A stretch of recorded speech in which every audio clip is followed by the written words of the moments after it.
बिस्मिल्लाहिर्रहमानिर्रहीम अस्सलाम वालेकुम। बीएनएन के स्पेशल प्रोग्राम और स्पेशल गेस्ट के साथ आपका मेज़बान आलियान नसीर आपकी खिदमत में हाज़िर है। नाज़रीन, आज के प्रोग्राम में जो मेरे मेहमान हैं वो किसी तारुफ़ के मोहताज नहीं हैं, लेकिन आपके सामने इनका तारुफ़ करना ज़रूरी है क्योंकि आप नज़ाकत अली शाद का जब तारुफ़ सुनेंगे तो तारुफ़ सुनने के बाद आप भी मेरी तरह नज़ाकत अली शाद के दिलदादा हो जाएँगे। नज़ाकत अली शाद बसारत से तो महरूम हैं लेकिन बसीरत से माला माल हैं, यानी कि नज़ाकत की जो आँखों की बीनाई है वो पैदाशी तौर पर अल्लाह ताला ने उनको नहीं अता की, लेकिन अल्लाह ताला की ज़ात बहुत बड़ी है। अल्लाह ताला अगर किसी से एक सलाहियत खींचता है तो उसके बदले उसको 100 सलाहियतें अता कर देता है। और मेरे साथ जो नज़ाकत अली शाद मेरे मेहमान मौजूद हैं, इनके अंदर भी अल्लाह ताला ने 100 तरह की खूबियाँ रखी हैं। नज़ाकत अली शाद इन्होंने अपनी बीनाई को बहाना नहीं बनाया, किसी तरह का एक्सक्यूज़ नहीं किया और वो अपनी ज़िंदगी में एक उसी स्टूडेंट की तरह अपना काम कर रहे हैं, अपनी तालीम हासिल कर रहे हैं, जिस तरह एक मुकम्मल फ़िट स्टूडेंट कर सकता है। नज़ाकत अली शाद Islamabad model post graduate college H8 के स्टूडेंट हैं और ये इदारा कायद-ए-आज़म यूनिवर्सिटी से एफ़िलिएटेड है। नज़ाकत अली शाद BS इंग्लिश कर रहे हैं। इसके साथ-साथ नज़ाकत अली शाद को गुनगुनाने का और मौसीकी से बहुत लगाव है। तो आज नज़ाकत अली शाद के साथ गुफ्तगू करेंगे, इनसे जानेंगे कि ये शौक़ इनको कब पैदा हुआ और इस जो शौक़ है उसको जारी रखने में किस तरह की मुश्किलात का इनको सामना करना पड़ा।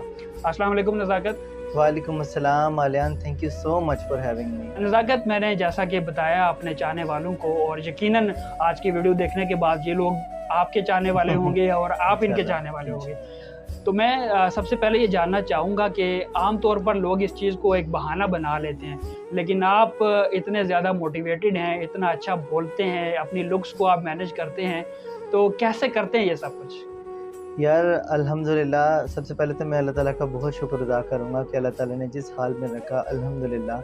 और मेरा यही मानना है कि मतलब किसी भी लॉस को या किसी भी कमज़ोरी को या किसी भी माज़ूरी को मतलब अपनी मजबूरी नहीं समझना चाहिए। मतलब मेरे पास 2 ऑप्शंस थे जब मैं ब्लाइंड हुआ था, बल्कि मेरे पेरेंट्स के बाद। या वो हमें पढ़ाया या जिस तरह आज मैं हूँ इस तरह का हो जाता, या फिर एक दूसरा हल भी था कि मतलब मैं कहीं जाके कटोरा लेके कहीं मांग रहा होता, या ज़्यादा से ज़्यादा क्या होता मैं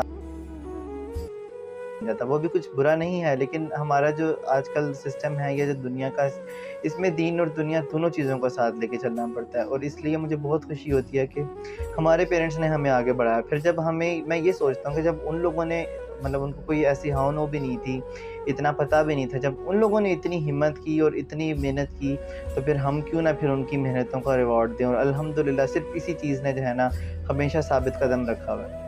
अच्छा नज़ाकत, आप 12 मुख्तलिफ़ ज़बानों में गुनगुना सकते हैं, गाना गा सकते हैं, इसके अलावा आप स्टूडेंट भी हैं, तो कितना मुश्किल होता है इस चीज़ को भी साथ लेकर चलना और साथ स्टडीज़ को भी लेकर चलना? पहले मैं स्टडीज़ पे आऊँगा। स्टडीज़ के हवाले से ना बहुत मुश्किलात आती हैं। मैं बिल्कुल भी ये नहीं कहूँगा कि सब कुछ मुझे प्लेट में मिला, हलवा था मैंने खा लिया, ऐसा नहीं था। बहुत ज़्यादा मुश्किलात थी। सबसे पहले तो हम लोगों का एक ये बहुत बड़ा मसला होता है कि एग्ज़ाम्स में हम लोग कितना भी पढ़ लें, अगर हमें राइटर या जो हमारा लिखारी है वो अच्छा नहीं होगा, तो हमें उस अपने मेहनत का या अपने उसका उतना जो है वो रिवॉर्ड नहीं मिलेगा उस तरह से जितना हमें मिलना चाहिए। एक ये बहुत बड़ा, फिर ये बड़ी शुरू में तो जो है ना मतलब डिसहार्ट होते थे कि यार क्यों मार्क्स क्यों कम हो रहे हैं हमारे, या क्या वजह है। लेकिन अब जो है इतना फ़ील नहीं होता। मतलब इस चीज़ को मैंने ओवरकम कर लिया है कि बस ठीक है, जो अल्लाह ताला की रज़ा है यार। वही आपकी वाली बात कि जब एक चीज़ नहीं दी तो बहुत कुछ दिया, तो जो बहुत कुछ दिया मैं उसके ऊपर राज़ी हूँ। तो अल्हम्दुलिल्लाह। बाकी ये कि टीचर्स बहुत सपोर्टिव हैं, स्टूडेंट्स बहुत ज़्यादा अच्छे हैं, मेरे बहुत अच्छे-अच्छे दोस्त हैं, और अपने फैमिली, टीचर्स और स्टूडेंट्स की वजह से ही जो है ना मैं आज इस मकाम पे हूँ। अच्छा, आपका ताल्लुक़ इस्लामाबाद के नुहाई इलाके भाराकाऊ से है, यहाँ पर इस तरह से फ़ैसिलिटीज़ नहीं है आपके लिए। तो आपने नेशनल लेवल पर परफ़ॉर्म किया, कॉलेज लेवल पे परफ़ॉर्म किया और नज़ाकत अली शाद ने ना सिर्फ़ इस लेवल पे परफ़ॉर्म किया है बल्कि अच्छी-अच्छी पोज़ीशन भी वहाँ पर हासिल की हैं और अपना एक नाम बनाया है। तो नज़ाकत, कितना आपके लिए ये चैलेंजिंग था कि आप इस इलाके से उठो जहाँ पर आपको फ़ैसिलिटीज़ ना हो और नेशनल लेवल तक आप जाओ? तो यार एक्चुअली ये मेरे लिए मतलब मुझे ना बचपन से ही गाने का बहुत शौक़ था। मैं नर्सरी प्रेप क्लास से जो है ना मैंने गाना शुरू कर दिया था। तो इसी तरह जर्नी चल रही थी। फिर मैंने मैट्रिक लेवल तक ना मैंने बहुत कुछ कर लिया था। मैंने प्रेसिडेंसी में परफॉर्म किया, मैंने पार्लियामेंट हाउस में परफॉर्म किया, मैंने बहुत सारे प्राइजेज़ विन किए। फिर इसके अलावा ये कि मतलब लोक विरसा और सीडीए के प्रोग्राम्स में भी जाना होता था। अब फिर मुख्तलिफ़ टीवी चैनल्स पे भी उन दिनों में तो बहुत ज़्यादा अपीयरेंसेस का सिलसिला रहता था। तो वो जब ये सारी चीज़ें होने लगी तो फिर अम्मी अब्बू को ये तो रियलाइज़ेशन हो गई कि ये अच्छा गाता है, और उन्होंने मतलब उस हवाले से कुछ कहा भी नहीं। और लेकिन ये नहीं सोचा था कि कभी मौसीकी को मतलब इसको जो है ना मतलब प्रोफ़ेशनली करने का भी मौका मिलेगा और इसको मुझे सीखने का मौका मिलेगा। लेकिन अल्हम्दुलिल्लाह इसमें मेरे बड़े भाई ने मेरा बहुत साथ दिया, और हम लोगों ने जो है वो वही तुम्हारी वाली बात ये कि मतलब भाराकोट जैसे इलाके में से निकल के इस क्लासिकल म्यूज़िक सीखना और वो सब कुछ बहुत मुश्किल था। लेकिन ख़ैर हमने एडमिशन लिया, पहले दिन तो बड़ी बेइज़्ज़ती हुई। लेकिन अल्हम्दुलिल्लाह ये कि फिर उसी 1 वीक के अंदर पता नहीं कोई मेरे ख़्याल है हाँ, कॉलेज के अंदर नातिया कॉम्पिटिशन हुआ था। मैं फर्स्ट ईयर में था, म्यूज़िक सीखते हुए पहला हफ़्ता हुआ था और अपने कॉलेज में मैंने नातिया कॉम्पिटिशन विन कर लिया। फिर इसके अलावा ये कि इंटर कॉलेज लेवल पे भी मैंने जीता, और फिर उसके अलावा मैंने all Pakistan music conference Lahore में परफ़ॉर्म किया है। मैंने ये कंपटीशन हुआ था 2018 में, रावलपिंडी आर्ट्स काउंसिल ने ये करवाया था और पंजाब गवर्नमेंट ने ना। तो रावलपिंडी से गुजरावाला डिवीज़न तक 350 सिंगर्स में मैं नंबर 2 पे था। इसके अलावा फिर 2022 में भी इसी तरह डिवीज़नल लेवल पे मैं नंबर 2 पे था, और बहुत सारी मतलब इस तरह मैंने परफॉर्म किया। फिर एक मैंने पीटीवी न्यूज़ में भी अपीयरेंस दी, और मतलब साथ-साथ चीज़ें चलती रहती हैं। सही, तो आप 12 मुख्तलिफ़ ज़बानों में गा हाँ। सकते हैं, तो आप हमारे लिए और हमारी ऑडियंस के लिए अगर 2-4 ज़बानों में कुछ थोड़ा-सा गुनगुना कर बताएँगे तो यकीनन हमारे देखने वाले इस चीज़ को पसंद करेंगे। चलो फिर ये तुम पे छोड़ते हैं, बताओ सबसे पहले कौन-सी ज़बान आप में अपना मोस्ट सुनोगे? फ़ेवरेट जो है उससे आप स्टार्ट करो। वो आप लैंग्वेजेज़ में चाहते हैं गाना जी, सुनना? जी, लैंग्वेजेज़। ओके।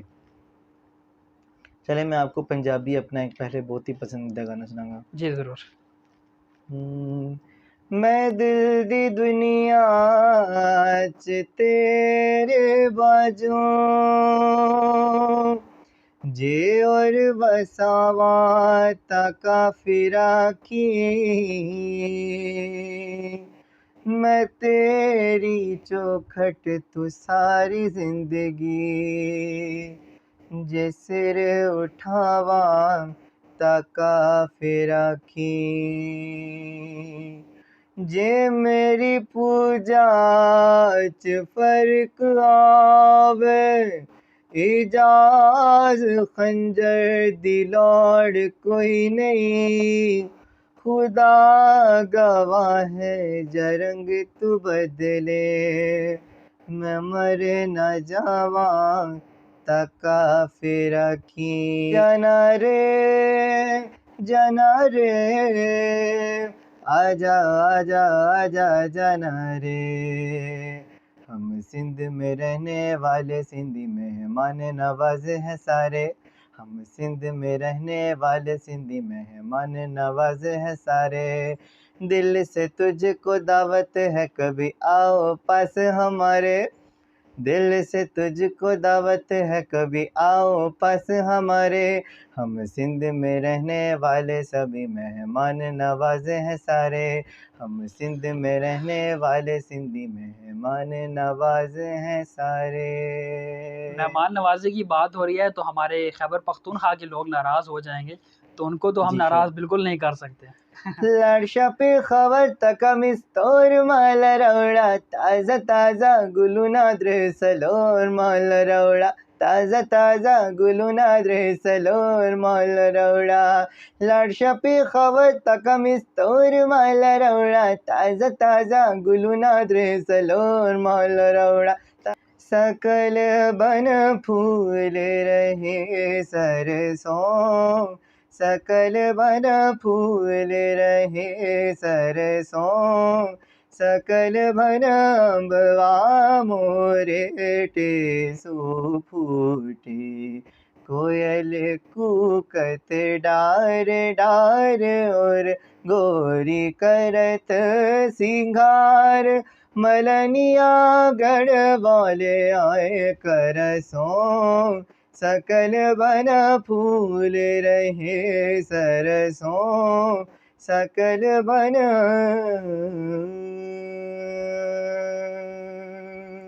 वाह वाह, ज़बरदस्त। अच्छा नज़ाकत, ये सारी चीज़ें तो हैं, आप सीख रहे हो, अल्लाह ताला आपको इसमें कामयाब भी करेगा। तो कभी आपकी लाइफ़ का कोई ऐसा लम्हा आया हो कि जब आप बिल्कुल डीमोटिवेट होंगे हों कि यार मैं नहीं कर सकता, मेरे लिए ये मुश्किल है, तो आप उसके बारे में मुझे बताएँ ज़रा? यार बहुत सारे ऐसे लम्हात होते हैं। मुझे ना बचपन में एक चीज़ बहुत ज़्यादा याद आती है कि मुझे एक चीज़ बहुत तकलीफ़ देती है, तब भी देती थी, आज भी देती है कि ना मतलब एक तो ये होता था बचपन में ना कोई खेलने वाला नहीं होता था। बड़ा दुःख होता था कि यार अब तो ख़ैर अल्हम्दुलिल्लाह मेरा बहुत अच्छा सारा सर्कल है। लेकिन उस वक़्त में ना कोई मेरे साथ खेलना पसंद नहीं करता था just because of my disability. और अगर कोई करता भी था तो मतलब वो लोग रोड पे छोड़ के आ जाना, वो पेरेंट्स भी बहुत परेशान होते थे, मैं भी बहुत रोता था। और एक तो ये चीज़ थी और दूसरा ये होता था कि एक मतलब अगर कोई बॉल गिर गई है ना, वो मेरे सामने पड़ी है, मैं ढूँढता रहूँगा मुझे नहीं मिलेगी। सामने से कोई बंदा आता कहता ये तो यहाँ पे पड़ी थी। वो चीज़ मुझे बहुत दुःख होता था कि यार मतलब मेरे सामने एक चीज़ पड़ी है लेकिन अल्लाह ताला ने एक ऐसी मेरे अंदर वो लिमिटेशंस रख दी हैं कि मैं उसको ढूँढ नहीं सकता अपनी मर्ज़ी से। लेकिन ये है कि वो मतलब पेरेंट्स वग़ैरह ना मुझे बहुत ज़्यादा उस हवाले से मोटिवेट करते हैं। अच्छा फिर अगर आप एजुकेशनल सफ़र की बात करें तो रिसेंटली एक इंसिडेंट हुआ था। One of my teachers have said about me that उन्होंने काफ़ी मतलब डेरोगेटरी रिमार्क्स दिए थे मेरे बारे में और यहाँ तक अच्छा। कह दिया था कि आप इनको क्यों स्पेशल कहते हो? मतलब इनके जिस्म गौर से इनको देखो, बताओ कि इनके जिस्म में कौन-सा स्पेशल ऑर्गन है। लेकिन वो उस टाइम पे वो तकरीबन मैं बहुत ज़्यादा डीमोटिवेट हो गया था और लगता था कि बस मैंने सोच लिया था कि मैंने नहीं पढ़ना या आगे नहीं पढ़ना। लेकिन मेरे पेरेंट्स ने बहुत साथ दिया, फिर मेरे एक टीचर हैं प्रोफ़ेसर जावेद इकबाल, उन्होंने मेरा बहुत उस सारे टाइम में मेरा बहुत ज़्यादा मुझे सपोर्ट किया और अल्हम्दुलिल्लाह फिर हम उसी इश्यू को या उस मामले को हम फेडरल ओम्बड्समैन तक भी लेके गए और वहाँ से भी हमें ना मतलब कामयाबी हुई और सब कुछ बहुत अच्छे से हो गया और मतलब मैं एक नए तरीके से ज़िंदगी में वापस आया। नज़ाकत, मैं ये जानना चाहूँगा कि आप ज़ाहिर है काम कर रहे हो, सीख रहे हो और आगे जाकर अपने जैसे लोगों के लिए क्या करने के ख्वाब हैं आपके? यार अपने जैसे लोगों के लिए बहुत कुछ करने का ख्वाब है। अगर इन टर्म्स ऑफ म्यूज़िक पहले मैं लेके आऊँगा, अगर वो करना उसके हवाले से मैं देखूँ तो मेरा दिल करता है यार कि बच्चों के लिए ना ऐसे बच्चों के लिए कोई म्यूज़िक अकेडमी खोली जाए। अब जैसे मैंने म्यूज़िक सीखा 5-6 साल तो बड़ी ज़िल्लतों से या कभी-कभी ऐसा भी होता था वो लोग कहते थे कि यार मतलब फ़ीस नहीं है तो आप नहीं बैठ सकते। वो ये नहीं समझते थे कि अगर कोई फ़ीस नहीं दे रहा है तो उसके पीछे भी कोई ना कोई इश्यू हो सकता है। हुँ। उस टाइम पे लेकिन ये कि सारी जो उसमें करके ना बड़ी मुश्किल से मैंने सीखा। तो मेरी यही ख्वाहिश है कि किसी नॉर्मल और मुनासिब से फ़ीस स्ट्रक्चर में जो है ना अपने जैसे बच्चों को के लिए कोई म्यूज़िक अकेडमी खोली जाए ताकि मतलब पेरेंट्स उनको आगे लेके आएँ, उन्हें ये डर ना हो कि ये फाइनेंशियली एक्सपेंसिव है या इनको ये नहीं करना चाहिए। तो एक ये वो है। बाकी अगर स्टूडेंट्स के लिए बात हो तो मेरा बहुत दिल करता है, वैसे और भी लोग कर रहे हैं, लेकिन हुँ। मेरा भी ख्वाब है कि कोई अच्छी एनजीओ बनाई जाए, जहाँ पे मतलब ब्लाइंड बच्चों के लिए ना काम किया जाए लाइक। अच्छा, आप को जो अभी लोग देख रहे हैं और वो आपको बार-बार देखना चाहते हैं और बार-बार सुनना चाहते हैं, तो आप देखने वाले लोगों को ये बताएँ कि आप कहाँ पर आपको वो देख सकते हैं? अपने यूट्यूब चैनल का भी बताएँ और अपने आने वाले प्रोजेक्ट का भी बताएँ। जी, तो सबसे पहले तो मैं आपको बताऊँगा कि मेरा जो यूट्यूब चैनल है वो है नज़ाकत अली शाद, आप वहाँ पे मुझे फ़ॉलो भी कर सकते हैं, सुन भी सकते हैं और लोगों के लिए मैं स्पेलिंग भी बताऊँगा NAZAKATALISHAD। मैं टिकटॉक पे, फ़ेसबुक पे, यूट्यूब पे तमाम हैंडल्स पे मैं इसी नाम से अवेलेबल हूँ और मेरा एक बहुत ही अपकमिंग और एक्साइटिंग सा प्रोजेक्ट आने वाला है इंशाल्लाह। 14th ऑफ जून को मेरा अपना गाना रिलीज़ होने वाला है जिस गाने का नाम है देखते देखते और इस गाने को लिखा है वंस अगेन मेरी बहन रुबीना शाद ने और इस गाने को गाया है, इसको आवाज़ दी है मैंने और इस गाने को कंपोज़ किया है हमारे टीचर के बड़े भाई नवीद अनवर साहब। नज़ाकत अली शाद नाम ले रहे हैं रुबीना शाद का और रुबीना शाद भी बीनाई से महरूम हैं, लेकिन वो भी नज़ाकत अली शाद से कुछ बढ़कर अपने लिए कर रही हैं और अपनी फैमिली के लिए कर रही हैं। तो आप इस फैमिली के साथ नज़ाकत अली शाद के साथ बहुत ज़्यादा सपोर्ट करें, नज़ाकत अली शाद का चैनल ज़रूर सब्सक्राइब करें। मैंने अपने चैनल के लिए कभी आप लोगों से रिक्वेस्ट नहीं की की, लेकिन नज़ाकत के चैनल के लिए मैं लाजमी आपसे रिक्वेस्ट करूँगा, और आप सब मुझे आप लोगों की रिक्वेस्ट फ़ील हो रही है कि आप लोग देखते देखते कि 1-2 लाइनें श्योर। सुनना चाह रहे हैं, तो नज़ाकत अली शाद आपको लाजमी सुनाएंगे। अच्छा, मैं आपको उस गाने का वो पार्ट सुनाऊंगा जो मुझे सबसे ज़्यादा अच्छा लगता है। बल्कि आलियान ऐसा करता है कि ये आने वाली जो है ना लाइंस तुम्हारी ऑडियंस को डेडिकेट करते हैं। जाने कब किस तरह दिल हमारा सनम, जाने कब किस तरह दिल हमारा सनम, जाने कब किस तरह दिल हमारा सनम आपका हो गया देखते देखते, आपका हो गया देखते देखते, क्या से क्या हो गया देखते देखते, वो जुदा हो गया देखते देखते।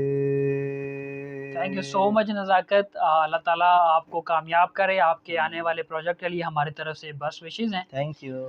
इस दुआ, इस उम्मीद, इस तवक्को के साथ अपने मेज़बान आलियान नसीर को दीजिए इजाज़त कि नज़ाकत अली शाद और इन जैसे नौजवान अपनी ज़िंदगी में इसी तरह से कामयाब हों और वो लोगों के मोहताज ना हों। अपने मेज़बान आलियान नसीर को दीजिए इजाज़त। अल्लाह ने के बाद।